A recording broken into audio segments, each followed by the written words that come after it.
اس channel کے ذریعے پیش کیے جانے والے مختلف دینی پروگراموں سے فائدہ اٹھانے کے لیے ہمارے اس چینل کو آپ خود بھی سبسکرائب کر لیں اور نئی ویڈیوز کے نوٹیفیکیشن کے لیے بیل آئیکن کو پریس کر لیں اور ساتھ ساتھ دوسروں کو شیئر کر کے ثواب جاریہ حاصل کریں۔ ہم لوگوں نے، بہت معافی کے ساتھ کہتا ہوں، ہم لوگوں نے دینی خدام کو اپنا خادم سمجھ رکھا ہے۔ خادم ہے لوگوں کا، کام ہی کیا ہے صاحب؟ مسجدوں کا کام ہے، امامت کرنا کام ہے ان کا، مؤذنی کرنا کام ہے ان کا۔ تنخواہ نہیں دے رہے ہیں کیا تنخواہ دیتے ہیں آپ لوگ؟ کیا تنخواہ دیتے ہیں آپ لوگ؟ ایک امام، ایک بیچارہ ٹیوشن پڑھانے والا آپ کے بچوں کو پڑھانے کے لیے آتا ہے تو آپ کیا تنخواہ دیں گے اس کو؟ کیا قرآن کی، کیا حدیث کی، کیا دین کی کوئی قیمت لگا سکتے ہیں آپ؟ کس کی مجال ہے کہ قرآن و حدیث کی قیمت لگا سکے؟ لیکن بڑا احسان کر دیا آپ نے، امام کو تنخواہ دے دی تو یہ سمجھ رکھا کہ صاحب تنخواہ دی ہم نے۔ تنخواہ، تنخواہ، کبھی غور کیجئے معنی پر۔ تن کے معنی جسم کے ہیں اور خواہ کے معنی چاہنے کے ہیں۔ ایک جسم کو جتنی ضرورت پڑتی ہے اس کا نام تنخواہ ہے۔ کبھی غور کر لیں ہم نے دینی خدام کو کیا تنخواہ دیا؟ ہمارے اپنے گھر کے اخراجات سے دینی خدام کے اخراجات کو بھی کبھی کمپیئر کر کے دیکھیے کہ ان کی ضرورتیں کیسے تکمیل پاتی ہیں۔ مسجدوں کی کیا تنخواہیں ملتی ہیں امام کی اور مؤذن کی، اور دینی خدام کو، ٹیوشنز پڑھانے والوں کو کیا آپ دیتے ہیں؟ آپ کے گھر کے اخراجات کا عالم یہ ہے کہ ماہانہ 30، 35، 40 ہزار میں بھی رونا آپ کا برابر برقرار ہے، اور دینی خدام کو 8، 10 ہزار، 15 ہزار تنخواہ دے دی تو یہ سمجھتے ہیں ہم نے فرض ادا کر دیا۔ بیماریاں ان کے گھر لگی نہیں ہیں؟ کیا ضرورتیں ان کے پاس نہیں ہیں؟ کیا شادی اور ضرورتوں کا مواقع ان کے پاس نہیں ہے؟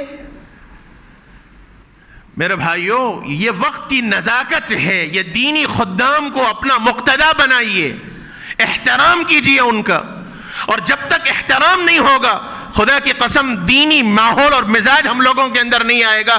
میں یہ نہیں کہتا کہ دودھ کے دھلے ہیں سب، غلطیاں ہر دو سے ہوتی ہیں، ہم سے بھی غلطیاں ہوتی ہیں، اور ہماری اپنی مجلسوں کے اندر اس کا باضابطہ مذاکرہ ہوتا ہے۔ ایک امام صاحب اگر اپنے فرض منصبی میں کوتاہی کرتے ہیں تو کبھی دل بڑا رکھنا چاہیے کہ صاحب ان کی بھی ضرورتیں ہیں۔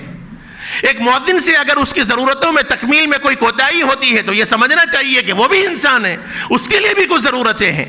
ایک گھر پہ پڑھانے والے ٹیوشن استاد اگر آپ کے گھر پہ کسی ضرورت سے نہیں آتا تو یہ سمجھنا چاہیے کہ وہ بھی ایک انسان ہے، اس کی بھی کچھ ضرورتیں ہیں۔ لیکن دینی خدام کو ہم نے اپنا نوکر سمجھ رکھا ہے، اوپر سے لے کے نیچے تک سب اٹھا کے بول دیں گے۔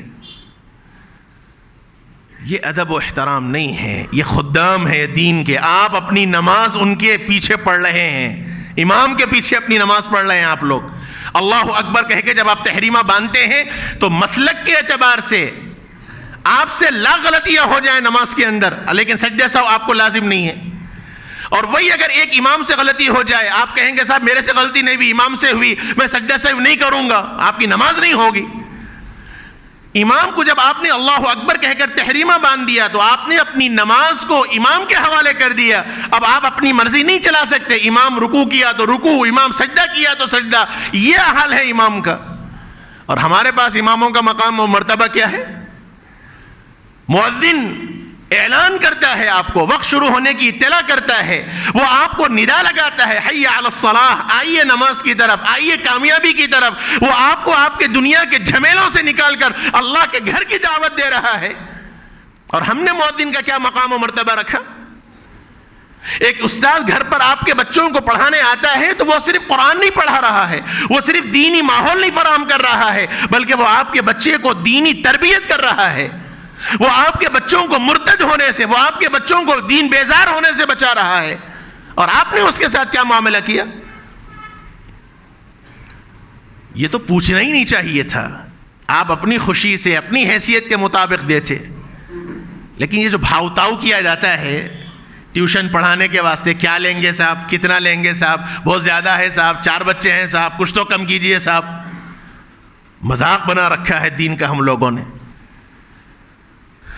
اور اس میں بھی سوچیں گے صاحب کون کم لے رہا اس کے پاس بھیجاؤ، چاہے بچے کی تجوید آئے نہ آئے، چاہے وہ ماحول آئے نہ آئے، اور استاد پڑھا کے چلا گیا تو کبھی اتنی توفیق ہم لوگوں کو نہیں ہوتی کہ بیٹھ کر تھوڑا پوچھیں کہ بیٹا آج مول صاحب نے کیا پڑھایا تم سے، ہر آدمی یہاں بیٹھا ہوا ہر آدمی اپنے دل پر ہاتھ رکھ کر سوچ لے، میرا فرض ہے، میں اپنی فرض ادا کر رہا ہوں، میں مذاکرے کے طور پر آپ سے کہہ رہا ہوں، میں کوئی تنقید نہیں کہہ رہا ہوں آپ کے اوپر، میرا فرض ہے وارث رسول ہونے کی حیثیت سے ہم میں کا ہر ساتھی اپنے دل پر ہاتھ رکھ کر یہ سوچے کہ میں اپنے بچے کی تعلیم کے واسطے اور خاص طور پر دینی تعلیم کے واسطے کتنا فکر مند ہوں، کتنا میں فکر مند ہوں۔ ایک استاذ کو اگر میں نے رکھ دیا تو کبھی میں نے پوچھا استاذ سے کہ حضرت کیا میرا بچہ پڑھ رہا ہے، میرا بچہ کتنا آگے بڑھ رہا ہے، کبھی میں نے پوچھا؟